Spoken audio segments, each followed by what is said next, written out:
Hello, it's the Cryo Lady. So, in my last video, I think I'll just title it My Family Number 1 and this will be number 2 maybe. As I said in my previous video, I haven't seen my parents since 2012. They are still alive. I believe they're in their early 80s now, they're in their 80s. When I cut contact with them, they told they moved house in 2013. They didn't tell me. They moved from Plymouth to Colwyn Bay in Wales, and they didn't tell me. They told my brothers and sisters not to tell me as well. Under no circumstances were they to tell me.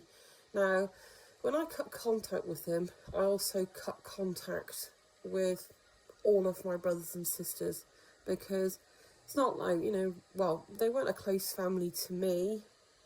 I suppose, I was kind of close to my sister Lindsay, closer, but, I rarely ever saw them, I rarely ever spoke with them, and that wasn't because I hadn't tried.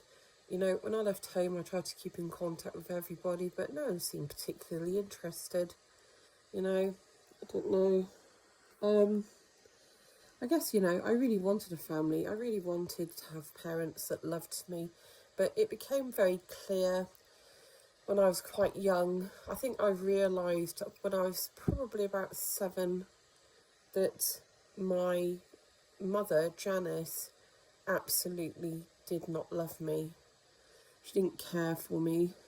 There was an incident one day when I was out playing and I fell over and I knocked a chunk of skin out of my shin, and it was bleeding quite profusely. I came running in the house, as a kid, so I was crying. I ran straight upstairs because I just wanted my mum. I wanted my mum. She was stood there. She was stood in my sister Fiona's room, because my sister Fiona had her own bedroom. She always had her own bedroom. And she had it done out very nicely for the time. I mean, I was like super jealous.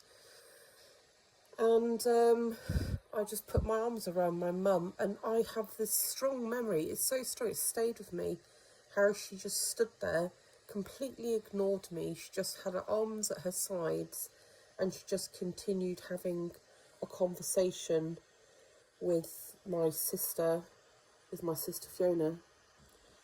So I went into the bathroom. I just realised at that point in time that my mum was not like other people's mums. And I went into the bathroom, I got some toilet roll, wet it, I cleaned my leg as best I could, and then I remember wrapping toilet tissue around my leg like a bandage, and I just sort of, dejectedly went and sat on my bed whilst I listened to my mum having a very cheery conversation with my sister Fiona. And yes, of course I felt jealous, because I was just a little girl.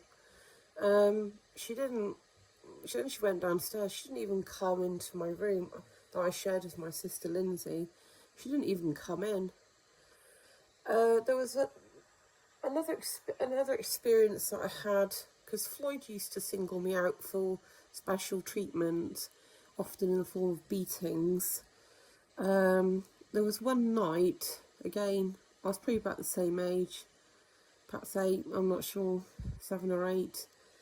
We used to go out all day long in those days, and we'd just play with our friends. We'd play all over the place. We lived on a brand new estate at that point, so there's loads of places to play. And I've been out all day playing, come back, obviously had come back for lunch, come back for dinner, and anyway, that night I'd gone to bed. So bearing in mind, just a little girl, right? And I was actually a very innocent little girl, because in those days, you didn't swear. I think the worst you said was flipping. I didn't actually know any of these sort of stronger swear words.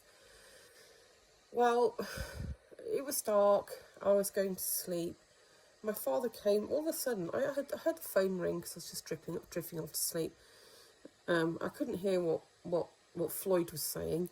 The next thing, he came tearing up the stairs. He grabbed hold of my arm and yanked me out of my bed onto the floor.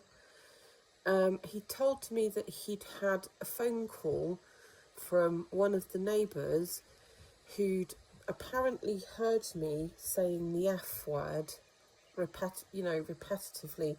I hadn't. I swear on my children's lives, I absolutely had not. But that earned me a beating.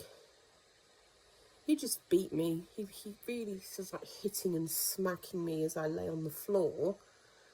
What I'd learnt to do really was you had to sort of curl yourself up into a ball.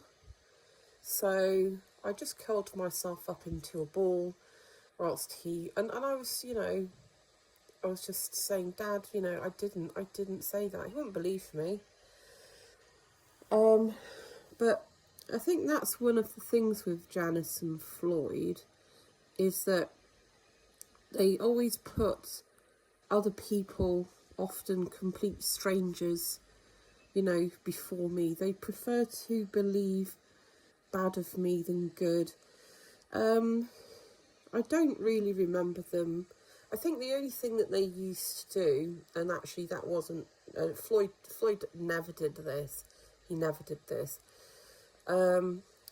Janice used to come to parents' evenings, but I would say that was the some interest that she took in that she ever took in any sort of my education, because she didn't care. Neither of my parents cared about my education. I wasn't asked how I was getting on. They took absolutely no interest. And in all honesty, I was in the top classes, but I didn't get any sort of encouragement, not even when it came to taking my O-levels. That's another story.